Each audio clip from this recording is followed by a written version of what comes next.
The Word of God is alive and powerful, sharper than any two-edged sword, piercing even to the dividing asunder of the soul and spirit, and of the joints and the marrow, and is a critic of the thoughts and intents of the heart. All Scripture is God-breathed and is profitable for doctrine, for reproof, for correction, for instruction in righteousness, that the man of God might be mature, thoroughly equipped unto all good works. Study to show thyself approved unto God, a workman that needeth not to be ashamed, rightly dividing the word of truth. The Bible says, "For God so loved the world that he gave his only begotten Son, that whoever believes in him shall not perish, but have eternal life. For God did not send his Son into the world to condemn the world, but that the world through him might be saved. He who believes in him is not condemned, but he who does not believe is condemned already, because he has not believed in the name of the only begotten Son of God." We have been saved by grace through faith, that not of yourselves, it's a gift of God, not of works, lest anyone should boast. 2 Corinthians 5:17, "Therefore, if anyone is in Christ, he is a new creation. The old has gone, the new has come." Before we start our Bible study, as usual, we have to follow the routine. It is our custom to pause for a few minutes to examine ourselves if we still have some sins in our soul, because if we do not confess those sins to God the Father, then they only become a barrier to the study of our word, of the Word of God. So therefore, we pause and examine if we need to confess those sins, if necessary. But for you unbeliever, the issue you face is not confession of your sins. It is using your free will so you can make the most important decision in your entire life, the decision to believe in Christ as Lord and Savior. Therefore, let us pray.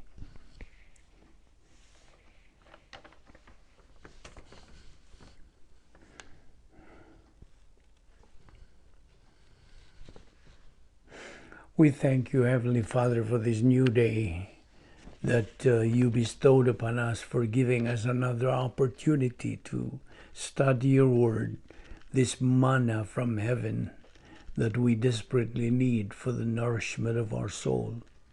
We especially feel the need of your word, which we consider as our anchor and refuge in times of crisis such as we now face. We pray that you give us the deeper concentration and focus to your truths, which you are going to impart to us today, as we continue assimilating your word, for us to be able to accelerate our spiritual growth, thus attaining our common goal as believers, the maturity and capacity stage. All this we ask in Christ's precious name. Amen. Welcome everyone to our daily Bible study, and we are still focusing our concentration to the doctrine of the integrity of God. Okay, we're going to continue where we stopped yesterday, and we have said that the Christian life is a supernatural way of life.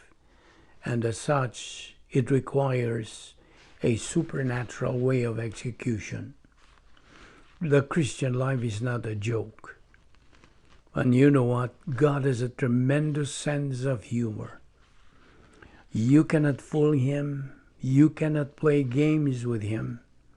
He is always happy In fact, there has never been a time that God was not happy. He is plus H, inner happiness, and He wants to share His happiness to us believers. And this kind of happiness does bring peace. The peace which God's Word mentions in Philippians 4:7, that very peace which surpasses all understanding, shall keep our hearts and minds through our Lord Jesus Christ. And we believers can acquire this kind of peace if we persist and pursue our spiritual momentum in studying, learning, believing, and applying the Word of God to our life. So we should remember that our ministry's slogan is Operation SLBA. Study, learn, believe, and apply. Apart from applying this slogan to our life, the Christian life would only be a drudgery, a boring, oftentimes an irksome, dull, and uninspiring life. The main reason for that is there is no truth, no Bible doctrine, no divine viewpoint. Life has no meaning, no purpose. And when you are confronted with even a small problem in life, you right away blame God by saying the famous cliche, "Why did God let this happen to me?"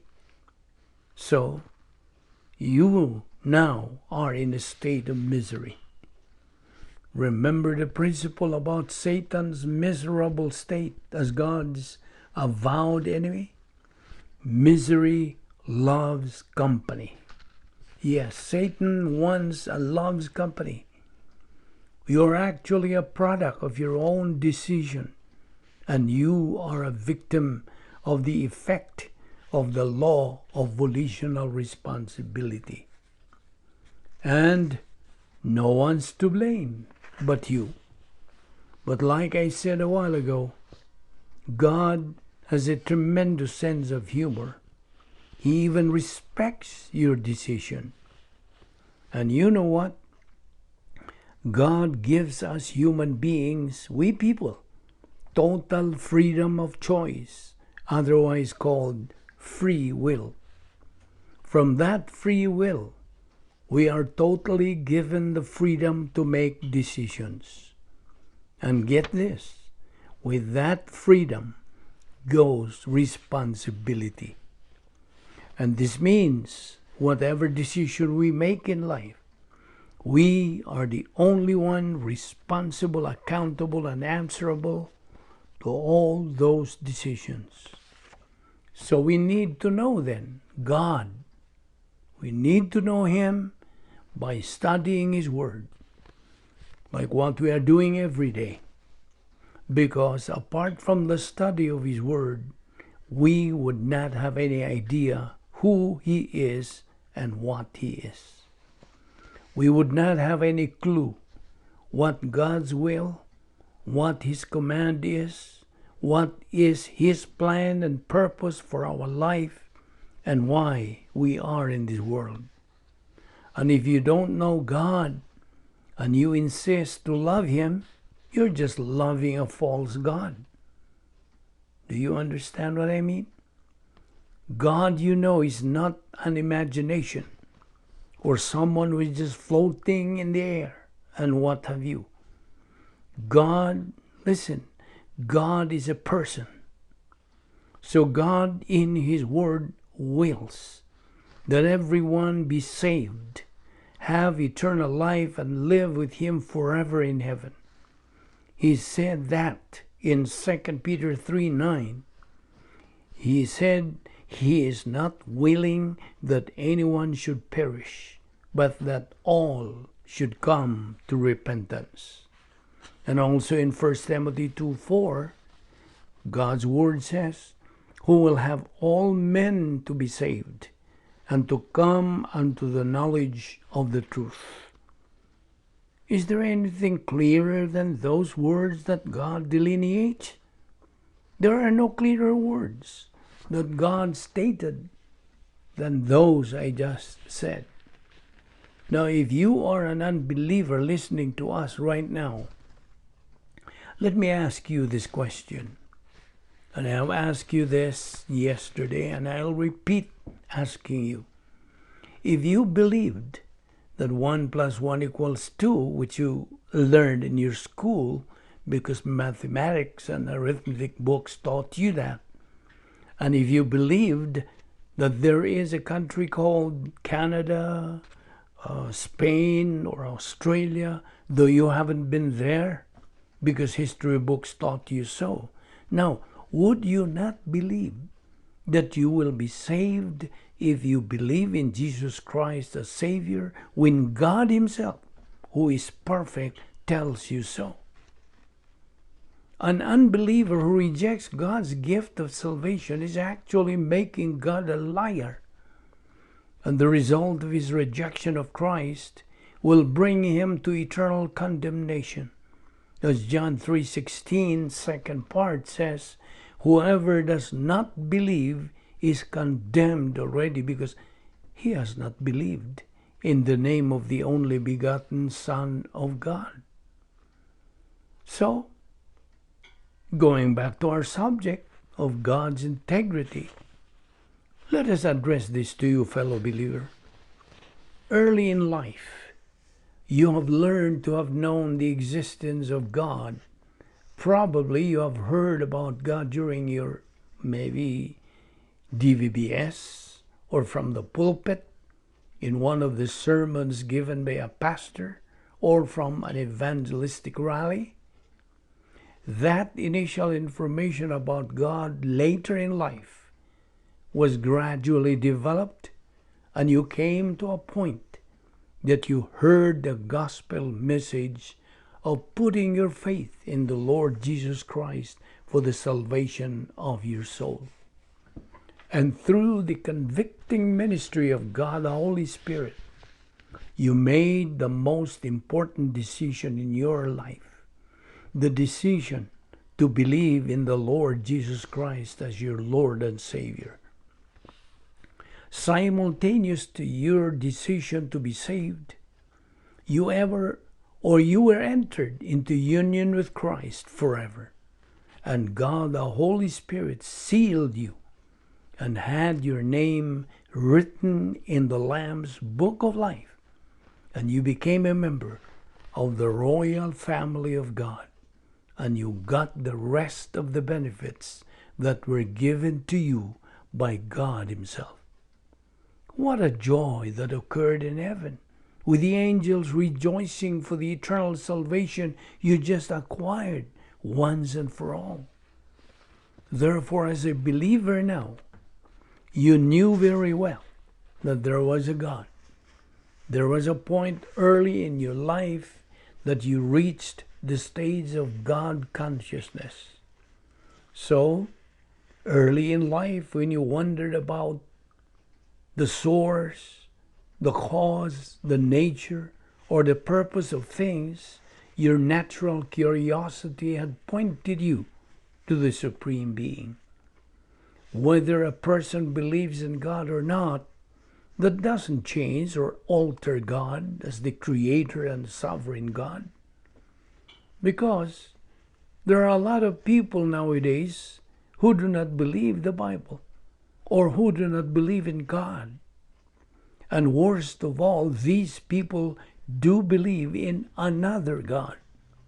All these things do not in any way change God. But imagining that God exists is much easier than understanding Him. That's the problem with so many people of today, especially Christians, because they would say that it's better to just imagine God than to study God's Word. But when testings, sufferings, afflictions, and problems do come to their life, God is not there. God is not real to their life, since they do not know who God is. That's the result of their imagining God instead of studying, learning, and believing and applying God's Word through His Word found in the Bible. And note this, the more you study and learn God's Word, the more you acquire knowledge of God, the more real God becomes to you. Furthermore, the more real are God's divine provisions and assets become to your life. You see, studying the Word of God needs devotion, concentration, and of course, positive volition to be persistent and consistent to it. Studying Bible doctrine is every believer's #1 priority, supposed to be.